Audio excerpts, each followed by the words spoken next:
When you push through your limits on a workout, your form will begin to break down. But hidden inside this is the key to achieving your greatest gains in strength and performance. However, most people will miss it because they are in the illusion that it is a detour from their goals.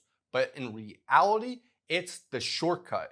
Your weak links will be immediately exposed. And when you strengthen those weak links, your entire chain will be strengthened because you're only as strong as your weakest link. I learned this the hard way after being in over a dozen car accidents over the years, seeing doctor after doctor, and none of them being able to help me, but they gave up on me one by one.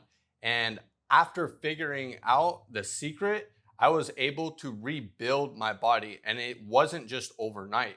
I had to rebuild my body more times than I could count. But you won't be able to see this until you push through your limits.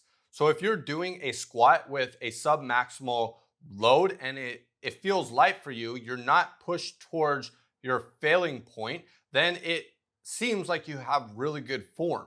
However, as soon as you push through those limits, then your form will start to break down. And most people think that they're just getting tired, but this gives you some key indicators. If your knee starts to drift inward, then it shows you that you need to work on your hips. Or maybe your low back starts to round out. You maybe have to work in your mobility and your strength in end ranges. Or if you're doing a deadlift and your back is rounding out, then you might need to work on your spinal extensors.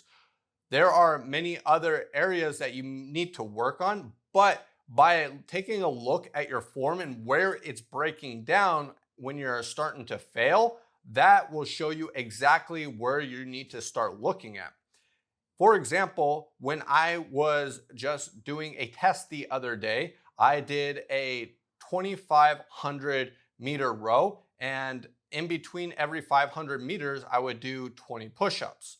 And so going back and forth with no rest, I was fatiguing.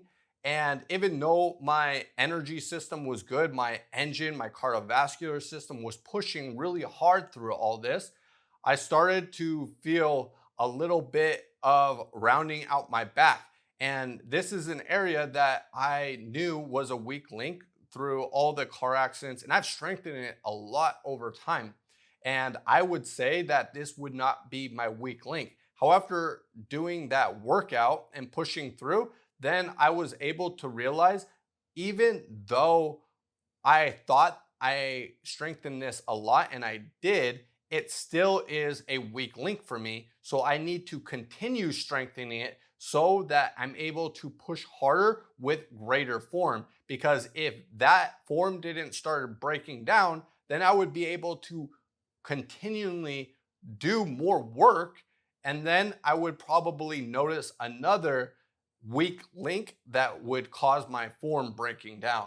But one thing I realized is that when you strengthen your weakest link, it doesn't only just fix the problem at hand, but also your strength and performance goes up through the roof in other areas as well, whether it's intentional or not, because the whole body is built to work together. But when you are weak in one area, it doesn't just tell you that, it will compensate and it will try to do the same job, but other muscles will be taking over for the others. So there will be people, employees, you could say, slacking on the job, and then there are other ones that have to do their job and somebody else's. So when pressure is high and the workload goes up, they're not able to keep up with it because not everybody is doing their part. This is also going to help you prevent injury.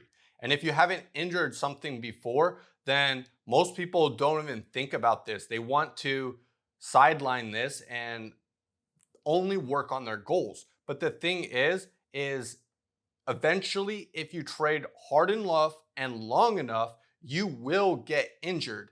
However, you're not going to hit your goals because you're going to be sidelined because of that. You're going to be sitting on the bench because you're not able to play in the game. So this is going to keep you in the game longer. And that way, if you're others that are you're competing against and they get injured, Well, now you got to step up on them because now you're able to put in more work while they're sitting on the bench, and then you'll go leaps and bounds over them because you never got injured in the first place.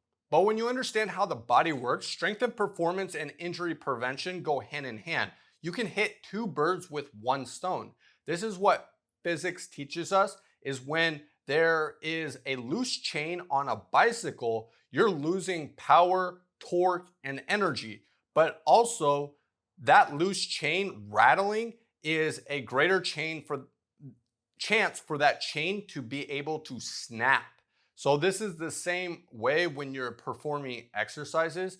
When you work on those weak links, then also you will strength and performance will go up and you'll be less likely to break. So how do you know which are the weak links where your form is breaking down? Well, it's not so difficult. If you take a look at a teeter-totter that has one side up and the other down, you put weight on the other side to balance it out. Your body is much like that in different ways. You have stabilizers that keep things stable, and then for your quads, you have the hamstrings and biceps, triceps, you understand. However, if you want to take a look at people's form breaking down, just look at strongman competitions or powerlifting competitions. Many times you can see exactly where their form is breaking down, and you can start to guess what they need to work on. And it's a fun exercise to do that will help you evaluate yourself even more. If you need some help identifying where your weak links are, I have something that will help you out. It's called the Iron Body Assessment. You can click on the link in the description and it will help you walk you through a questionnaire to figure out exactly where your weak links are. After you know where your weak links are, then you can go ahead and start strengthening them both by going to the end range and increasing that end range as well.